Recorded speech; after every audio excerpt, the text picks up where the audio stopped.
kita ini tidak ingin berburu di dalam kebun binatang. Kita ingin memperluas kebun binatangnya. Akan disediakan makan siang gratis dan susu gratis. Binatangnya kita gemukkan. Artinya apa? Membuka dunia usaha baru. Ketika hamil harus dicek dia misalnya asam sulfat, yodium. Sebagai kota, tetapi tentu lebih banyak berbicara tentang pembangunan infrastruktur, physical infrastructure, physical connectivity, konektivitas antar wilayah dari Aceh hingga Papua 17.000 pulau, bicara bagaimana memperkuat sektor transportasi logistik, termasuk juga pembangunan berbagai infrastruktur dasar dari mulai jalan, bendungan, irigasi untuk memperkuat ketahanan pangan. Belum lagi berbicara perumahan rakyat yang harus semakin affordable, yang layak, yang bisa hadir untuk masyarakat berpenghasilan rendah, hingga berbagai urusan terkait dengan pemerataan pembangunan di seluruh wilayah. Disparitas yang masih terjadi terutama antara Jawa dengan luar Jawa, antara Barat dengan Timur Indonesia. Sehingga ketika mendapatkan undangan, staf saya menyampaikan ada undangan dari mana? Gubernur Bank Indonesia. Oh, jarang-jarang ini Gubernur Bank Indonesia. Biasanya, apa nggak salah saya tanya begitu? Harusnya Menko Perekonomian urusannya dengan Bank Indonesia. Setelah saya baca temanya juga khas. Ini acara FECDI, Festival Ekonomi dan Keuangan Digital Indonesia, yang berkolaborasi dengan Indonesia Fintech Summit and Expo.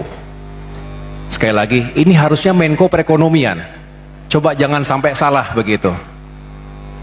Ternyata setelah kita telaah, justru ini semua ekosistem ekonomi digital dan keuangan digital ini membutuhkan dukungan penuh dari infrastruktur di seluruh wilayah. Setelah saya meyakini diri sendiri, barulah saya menjawab saya akan datang. Dan insya Allah, dan saya hari ini hadir bersama Bapak Ibu sekalian. Terima kasih. Ini sebuah kesempatan yang begitu baik. Oleh karena itu saya mengucapkan selamat dan sukses kepada Bank Indonesia, kepada OJK, kepada Kemenko Perekonomian, dan semua mitra strategis yang telah menghadirkan acara fintech. Saya ulangi, acara FECDI dan IFSE ini. Saya tidak ingin menggarami air laut. Saya tidak mungkin menyampaikan statistik yang tadi sudah disampaikan oleh Gubernur Bank Indonesia, Ketua OJK maupun Menko Perekonomian.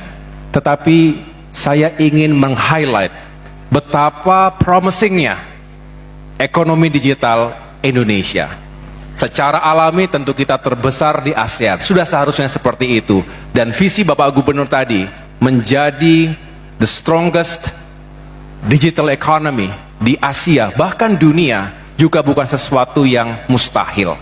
Ambisi harus kita letakkan. Asta cita Indonesia Emas 2045 juga harus selalu menjadi guidance kita. Di samping itu kita melihat tren yang begitu positif, yang begitu menggembirakan ketika kita melihat semakin banyak Kris users.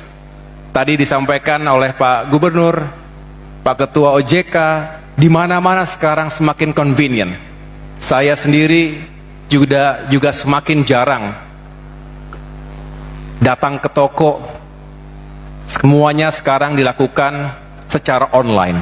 E-commerce kita hidup dan berkembang luas. Dan para pelaku UMKM juga sangat terbantu. Terjadi peningkatan e-money transaction yang juga bisa dihitung year on year. Termasuk literasi. Ini penting sekali, semakin banyak kalangan masyarakat kita yang juga semakin memahami benefit dari e-commerce, benefit dari digital finance and economy. Bapak Ibu sekalian, kembali ke basic. Kita harus petakan apa saja yang menjadi opportunity. Tadi Bapak Gubernur sudah menyampaikan bahwa selalu ada trade off-nya.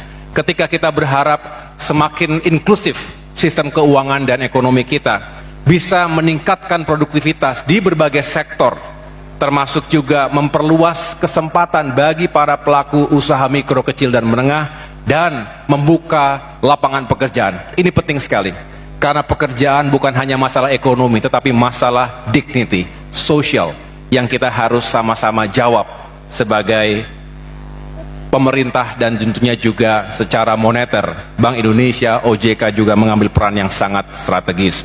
Tetapi masih terjadi digital divide. Dan bahkan kalau tidak kita tangani secara serius, infrastruktur tidak merata atau belum merata di seluruh Indonesia, baik physical infrastructure maupun digital infrastructure. Kami akui bahwa masih banyak pekerjaan rumah kita untuk bisa menghadirkan infrastruktur yang terjangkau dan dirasakan manfaatnya oleh seluruh wilayah dan seluruh masyarakat Indonesia. Oleh karena itu, kita hadirkan infrastruktur agar kita mengurangi gap antara mereka yang memiliki akses terhadap ruang digital dan mereka yang belum punya akses tersebut. Dan last but not least, tentu bicara tentang data security, privacy. Setiap kecepatan, speed and scale pasti ada trade-off-nya, yaitu privacy security. Kita selalu bertanya-tanya, lebih mending mana kita menjaga itu semua dengan... Halo teman-teman, berjumpa bersama saya di Politik Dangi.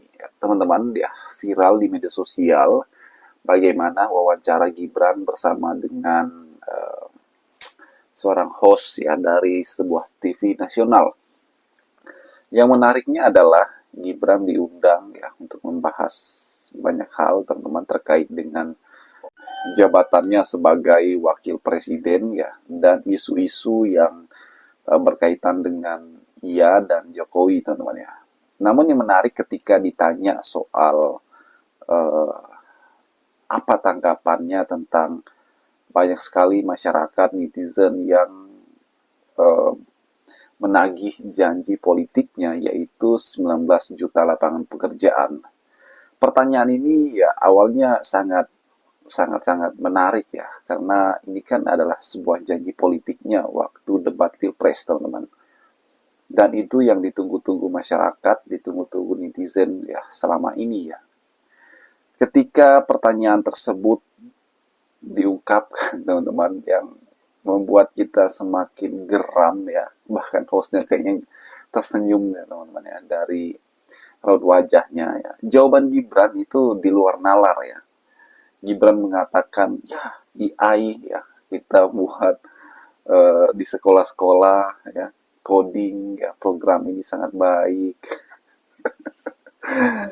Dan ini sangat kocak dan lucu sekali teman-teman, dan sangat-sangat tidak nyambung ya menurut saya. Ditanya coding, ditanya 19 juta lapangan pekerjaan ya, malah jawabnya AI, jawabnya coding ya, yang diterapkan di sekolah-sekolah, dan ini akan diterapkan di SMP bahkan SD nantinya.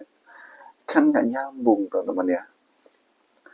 Karena masyarakat sekarang ini ya, masa misalnya teman-teman ya, misalnya ada orang baru lulus sarjana ya, dan butuh pekerjaan, butuh lapangan pekerjaan. Ya masa ia dari ekonomi, misalnya dia sarjana ekonomi, ya kan? Masa ia harus belajar AI lagi, ya? Harus ambil kelas di mana lagi untuk belajar AI? Belajar di mana lagi coding, ya kan? Itu ada mereka-mereka yang ada di dunia pendidikan, dan bagaimana di luar dunia pendidikan. Dan ini kan menjadi polemik, menjadi aneh dan lucu teman-teman. Ya, seolah-olah ini adalah sebuah hal yang omong kosong ya kan. Dan saya nggak habis pikir teman-teman, bagaimana Gibran melakukan hal itu ya kan. Orang yang kemudian ada bapak-bapak misalnya sudah berumur ya, misalnya 40-50 tahun, butuh pekerjaan ya. Masa ia harus belajar AI lagi, belajar coding lagi ya. Ini harusnya pemerintah peka ya, harusnya pemerintah peka ya. Ya namanya juga janji politik, sekali lagi manis di depan saja. Bagaimana menurut kalian?